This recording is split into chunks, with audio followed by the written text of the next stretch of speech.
সিলেট অঞ্চলে অবৈধভাবে সাদা পাথর লুটে সর্বদলীয় ঐক্য রয়েছে বলে অভিযোগ করেছেন পরিবেশ উপদেষ্টা। বলেন, শ্রমিকদের অধিকারের কথা বলা হলেও তাদের কারণে শুধু জাফলংয়ে বোমা মেশিন দিয়ে পাথর তুলতে গিয়ে মারা গেছে ৬৫ জন। এক্ষেত্রে স্থানীয় প্রশাসনকে নির্দেশ দিয়েও ব্যবস্থা নেওয়া যায়নি বলে দাবি করেছেন তিনি। এজন্য প্রশাসনের যোগসাজশ ও নীরবতাকে দায়ী করে জড়িতদের বিরুদ্ধে ব্যবস্থা নেওয়া হবে বলেও জানিয়েছেন উপদেষ্টা।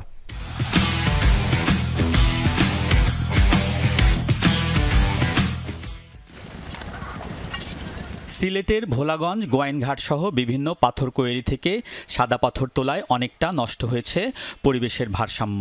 প্রাকৃতিক পর্যটন স্পটগুলো হয়েছে বিরানভূমি। এ নিয়ে ব্যাপক সমালোচনার পর সরকারের টনক নড়ে যৌথ বাহিনীর অভিযানে চুরি করা পাথরের কিছু অংশ উদ্ধার করা হয়। পরিবেশ উপদেষ্টা বলেন, দায়িত্ব নিয়েই অবৈধভাবে পাথর উত্তোলন বন্ধের উদ্যোগ নিয়েছিলেন তিনি, কিন্তু সে সময় শ্রমিকদের অধিকারের কথা বলে অভিযানে বাধা দেন প্রভাবশালীরা।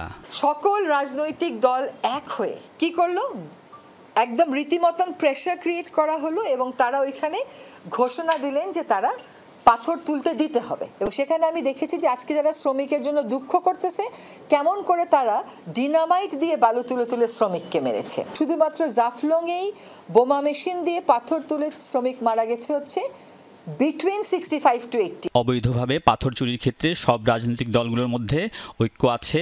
এক্ষেত্রে স্থানীয় প্রশাসনের যোগসাজশকে দায়ী করেছেন তিনি। এইখানে যে ঐক্যটা গড়ে উঠেছে, এই ঐক্যটার বিপরীতে প্রশাসন হয় যোগসাজশ করেছে, নতুবা নীরব থেকেছে, বা দুটোই করেছে। এবং সেজন্য প্রশাসনের ব্যাপারে আমরা ব্যবস্থা নেব কিনা দ্রুতই দেখতে পাবেন।